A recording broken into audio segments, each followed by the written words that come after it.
Hello. Ah, So, hi everyone. Good morning. So, for today's video, chararets. Okay. So, for today's video, guys, um, ito yung ma-share ko kapag nag-a-apply tayo as an ESL teacher. Okay. So, guys, dapat bahala naka-round neck. Okay lang yan.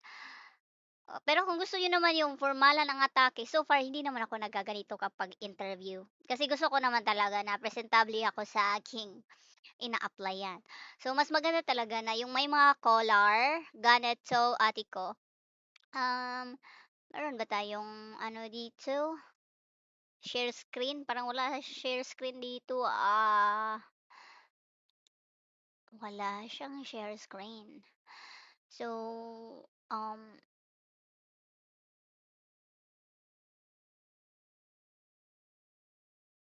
okay. Upload image man daw sabi ni ate ko. Sandali, mag-ano na ako, um, mag-check muna ako ng formalan na atake. Ito, yun. So, dito, punta ka sa cloud, meron yang upload, class in navigation na to ha. So, upload. Ganito siya mga ate ko. Ayan, mga ganyan.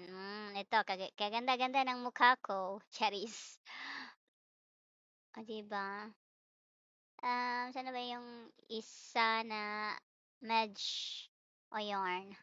Mga ganon. So, yun.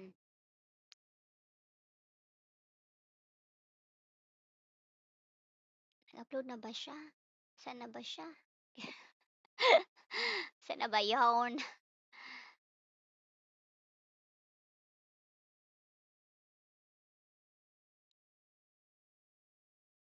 Upload na ba yun?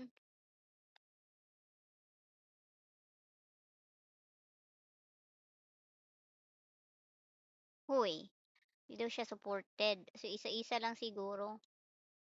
Ganon. Hindi siya pwede maramihan, mga ate ko. So, 'di ba? Kasi hindi pa din ako kagalingan ng class E na 'to. O, yan. Kaya, dapat tayong mag-navigate, 'di ba? At least, alam ko yung basics. Yung basics lang. Huwag pahirapan ang mga sarili. We have time to improve. Ganun. So, yan. Ito na nga. So, ito na nga. Um, mga ganito, usually kapag nag-a-apply ako, may mga collar talaga to. Oh, yan. Mga collar talaga. Hindi ako nagra-round neck. Of course, para first impression ni client, 'di ba? Sabihin na, tatanggapin ko 'to kasi yung damit niya gano'n, pangbakbakan na talaga sa trabaho, gano'n. Parang ina-accept niya na ang pagiging ano, teacher kasi yung aurahan is formalan talaga yung atake ni ate ko, gano'n dapat yung impression nila, okay. So, yun. So, sabi ko nga, 'di ba naka-round neck ako. So, puwede nga, pero hindi ko nga 'to ginagamit, mag-ground neck na. Okey na kapag nag-ano ka, nagturo, kasi tutal meron na namang mga student mo, okey. Pero mas maganda din na may collar. Professional talaga kapag may collar, iba yung datingan, gano'n. Kahit ano pa 'yan na na damit na may collar, iba talaga yung dating. Gano'n yung impact ni may collar, 'di ba? So, yun. And of course, tingnan niyo, siyempre babae ako, so dapat mag-makeup, may lipstick, gano'n. Sorry sa pagmumukha ko ngayon, 'di ba?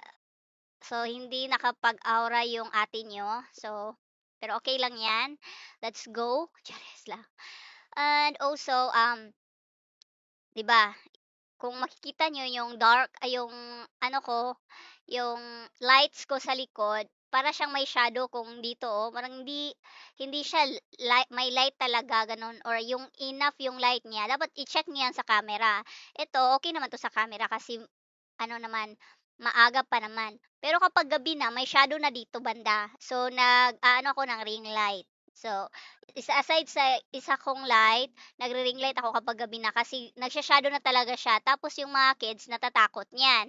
So, of course, kung mag-i-interview ka din, dapat walang shadow. Dapat kitang-kita yung aura mo, te, yung pagiging maganda, magwapo, gano'n. Okay? So far, sa interviews, mga gano'n naman. Um, let's see, ano pa?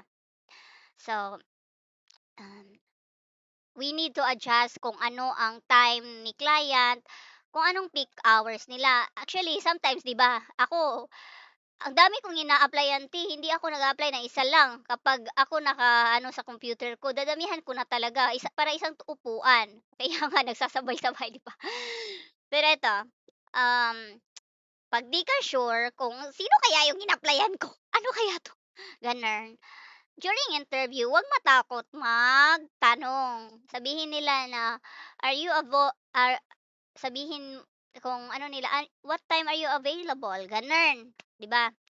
So, mag-question back ka kung nalimutan mo naman sila na, kailan ba 'to? Dahil sa rami ng in-applyan mo, ate ko. So, sabihan mo na, um, "What is your peak hours? So that I'm able to cope up with it." Gano'n. So, sabihin man 'yan ni interviewer na ganito, "Yes, I'm good with that." Oh, gano'n. Gano'n lang. So, 'wag matakot. Dapat siya alam mo na kung paano siya atakihin kasi kung paano kung si interviewer pa lang natatakot ka na tapos pagdating mo sa mga students mas nakakatakot 'yun kasi tag 1 hour, tag 2 hours yung booking nila sa'yo tapos mas nakakatakot 'yun. Kasi exposed ka sa camera, 'di ba? So, dapat sa interviewer alam mo na ito, bakbakan na 'to, gano'n. 'Wag talaga matakot kapag interview. Tapos sa ESL, girl, so far ha, sa ESL, ang 'di ako natatakot sa ESL. Ewan ko ha, ewan ko, I don't know, siguro dahil sa experiences, gano'n, or nasanay lang talaga ako sa interview, pero so far kasi kapag mga BPO, mga VA, nahihirapan kasi akong i-defend yung self ko. Yun yung alam mo na, paano ba 'to atakihin, gano'n. Kasi sa laki ng niche, 'di ba, sa VA, admin task, social media management, daming niches, girl. Tapos what if hindi dun yung na-hit mo 'pag explain mo sa sarili mo, 'di ba, gano'n. So, buti kasi yung ESL industry kasi teaching industry lang talaga siya. The scope is small. Alam mo na magtuturo ka. So, alam mo na kung paano i-atake yung interviewer mo. So, linyahan lang talaga siya sa teaching. Wala nang ibang iisipin yung sarili mo na ma-fail ba ako dito kasi ano, kasi yung straight lang yung goal mo ba, mag-teach lang 'to, wala nang iba, gano'n. So, dapat isipin mo talaga na you will win this interview, gano'n. Okay. So, yeah, platforms, okay. So, sa background, dito, oh, 'di ba? Kahit hindi ako actually yung white na white, basta light siya na makikita ka, gano'n. Dapat yun gano'n yung atake mo, okay. Tapos, um, yun yung background, tapos yung PC natin, yung laptop natin, yung mga wifi natin, dapat, pagtanong niya, "Wired ka ba na ano, LAN, wired LAN man 'yan or LAN, naka-LAN ka ba?" Gano'n. Sabihin, "Oo," yung may connection, gano'n, okay. So, mga gano'n. Usually, yun yung mga questions kasi. More on equipments, mga may noise cancelling headset ka ba, may laptop ka ba, gano'n, okay. So, headset, camera, dapat clear yung camera. Kung hindi masyadong clear, lagyan ng lights. Damihan ang lights, para maklaro ka. Tapos avoid background na virtual. Why? Para kang papuntang langit. Na-try ko talaga 'yan kaya ayaw kong mag-background ng virtual background kasi para kang papuntang langit. Ang puti sa background tapos kapag nagagalaw-galaw ka, halata talaga na naka-virtual ano ka tapos ikaw daw hindi ka annoying na gano'n? So, as much as possible, okay, okay lang 'yun kung 'di 'yun palagi. Yung let's say sa interview lang muna tanungin mo, ako nga nagtatanong talaga ako sa message, "Do I need to have a white background na ba during interview?" Oo, huwag kang matakot na gano'n, magtanong talaga, okay na. Or puwede lang man plain, sasabihin naman nila na puwede lang plain muna, mga gano'n. Tsaka na kapag training na, kapag orientation na, sabihin na na mag-ano, gano'n, mag-update na ng background, na mag-white wall, gano'n. So, yun nga te, dapat, ah, yung background hindi siya marami na ngayon sa TikTok, yun, dapat yung likuran is hindi nadadaanan ng mga tao tapos clear yung likod, like light siya ba, light na makikita ka kapag naggalaw-galaw ka. As much as possible, do not use virtual background. Invest to yung totoo ba, okay. Para tapos hindi yung nagalaw-galaw, ito 'di ba, hard siya. Kahit nga hard 'to, nagagalaw-galaw nga 'to sometimes, 'di ba? So, it's annoying kung ikaw nagtuturo ka tapos may gumagalaw-galaw diyan, so yung kids or yung student mo dun makaka-ano, makakuha yun ng attention. So, the thing here is may focus si student, 'di ba? Gano'n tayo, 'di ba? Kailangan natin na tayo makita 'te, yung kagandahan natin kuya, ate ko, yun yung makita, hindi yung ibang ibang nasa ano nila, paningin, ano ba? So, good lighting. Sabi ko nga, to have a good camera na, ambience, dapat may lighting din siyang maganda. Kung 'di naman mas, klaro or kagandahan yung camera natin, meron talagang gano'n. Plain background kasi iba din yung impact nun kapag naka-plain background. Stable internet at casual attire na sabi ko earlier. So, yun. Okay, so kung walang noise cancelling, mag-invest sa mga crop na crisp.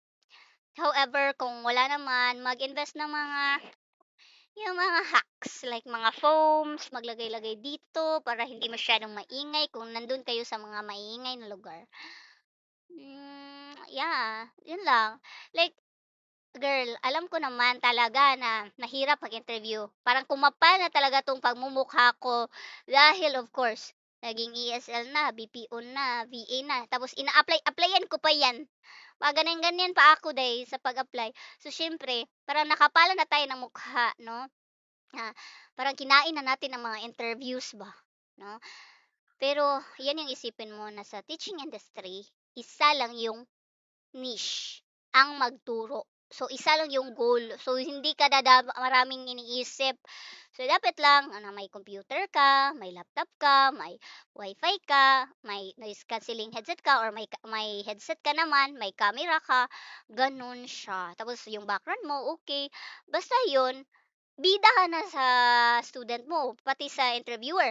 I-hit mo na yung jackpot eh. Huwag kang matakot kay interviewer kasi sayang. 'Di ba? The opportunity kahit pa meron akong i-reco sa inyo na company, kung 'di kayo marunong mag-interview or mag-answer sa mga questions, wala.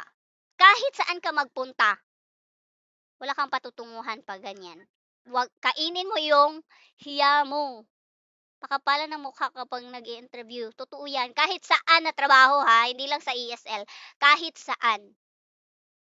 So, kapal ng mukha. Gamitin ang kapal ng mukha, sabihin na hindi ko makakain yung hiya-hiya ko, gano'n. Hindi tayo makakapera niyan.